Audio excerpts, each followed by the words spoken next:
Hi, Sam here from Future Riders. Today I've got the newest model in the Amped range, the A20 Comp on the bench with me. I'm going to film a step-by-step guide on how to build the bike. Now don't worry, if you've got an A18, it's exactly the same build process. The first thing we're going to do, we're going to drop the bike down off the bench, we're going to undo the packaging, set all the parts aside and get ready to do the build.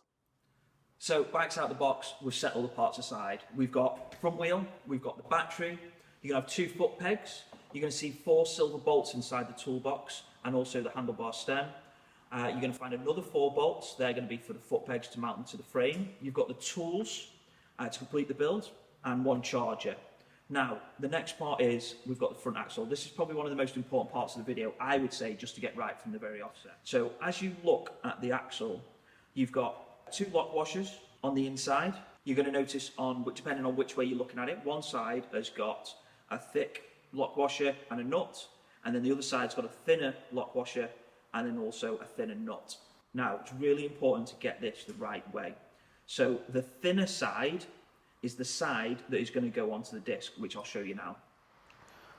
So we've got the wheel now. First thing we're going to do, as you look at the axle, you're going to notice a thick lock washer on one side and a thick nut. You're also going to notice a thin lock washer on the opposite side with a thin nut. I know, and this is the important part of the video, I know that this needs to go, the thin side needs to go disc side. So what we're going to do, we're just going to drop this side off so we can thread the axle through. Do that. And then what I like to do, just to make it a little bit easier, just give yourself a little bit of space between the spacer. If you've got a little bit of grease at this point, you don't need to, but if you have, then brilliant. I'm going to, because I have. I'm just going to grease the axle.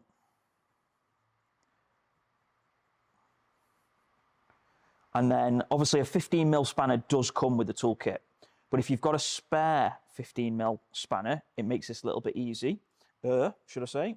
I'm just going to pop that through, and then we're going to flip the wheel round, and then we're going to grab the thick lock washer, the thick spacer, pop that on, and then we're going to grab a 15mm, pop it on this side. I'm going to grab a 15mm, put it on the other side, and we're just going to, he says, we're just going to tighten that up. If you keep going until it won't go anymore, doesn't need to be crazy tight.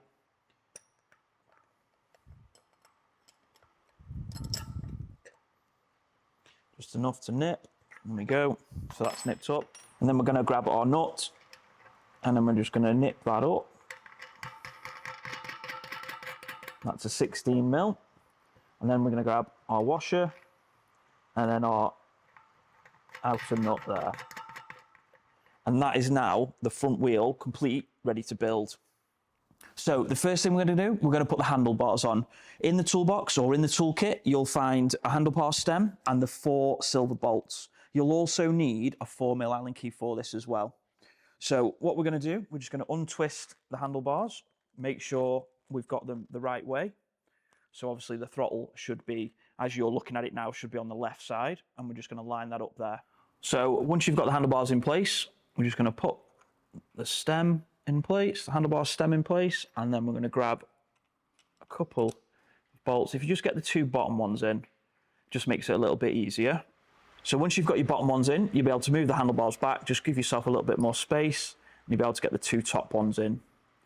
So we're just going to put those in just enough to hold it for now, and then we'll get our 4mm Allen key, and we'll square the handlebars up, and we'll nip them up into place. So we've wound those bolts in a little bit. Finally, just before we nip them up, we're just going to center the handlebar, and then we'll just nip those up, securing that the handlebar stays in place. That one's nipped. And we come to the top one. Obviously, once you've got your little one on the bike, you can adjust them so that the brake levers are the correct height or the correct angle so they can reach them nice and easily. So next step, what you're going to find in the box also is you're going to find the front number board and 4 zip ties. So all you're going to do is just pop them in so the smooth side is facing out.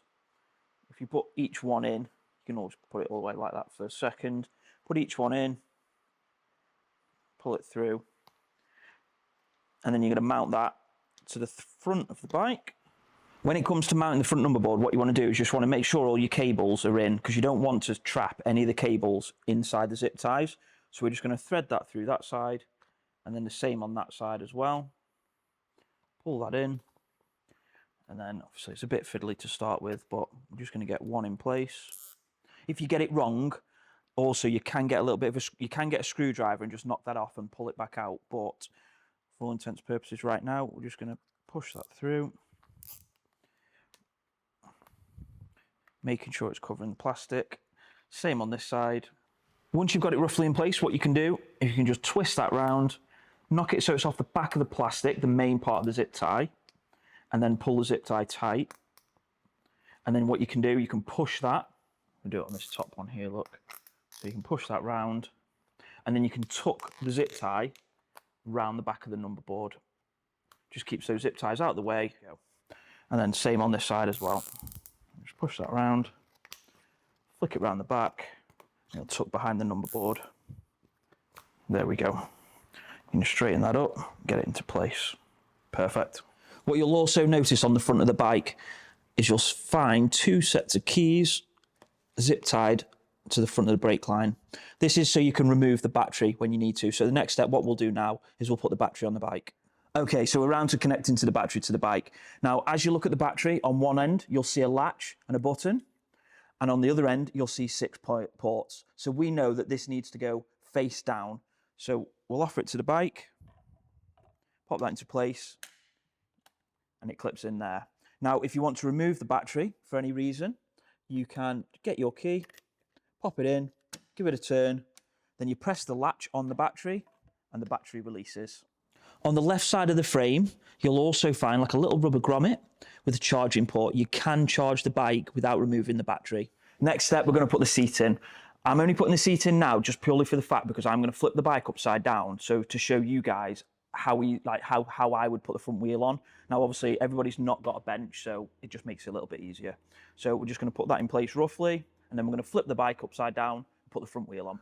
So I flip the bike upside down. Now, top little tip, obviously you've got the screen on the handlebars. Now, if I pop that down, I mean, it's going to be okay if I do it gently, but grab some packaging out the box and just pop that underneath. It's just going to protect it, just to make sure. Then obviously, obviously not to kick it or, put any pressure on that side. Okay, first thing we're going to do, we're going to grab the wheel now and we're going to put that into place.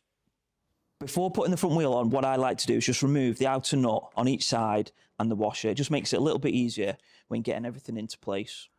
Before I come out the front wheel now, what I've got to do, if you look inside the caliper in between the pads, you'll see a little spacer. Now, it's always good to keep hold of that just in case you ever need it in the future. And then once we've removed that, we can put the wheel in place. Perfect. So the wheel's slotted in place. What we're going to do, we're going to grab a washer and a nut. Same on the other side. Washer and a nut. We'll grab the 15mm spanner and we'll nip those both up. And the same on the other side. Perfect. Okay, so next step, we've put the front wheel on, we're going to put the foot pegs on. So in the box, you would have had 2 foot pegs and you'll see 4 black bolts. So you're going to grab the 6mm Allen key. And obviously, if you look on the bottom of the peg, it does actually say which side it is. You've got L for obviously left. I'm just going to pop that in. Now, what you might find, I mean, that Allen key in this scenario, it's a bit annoying, but I'm just going to nip that up. I'm going to grab another 6mm bolt. Just nip that into place. And then obviously I've got my own Allen key, which is a little bit longer. Speed the process up a little bit. Just going to nip that one.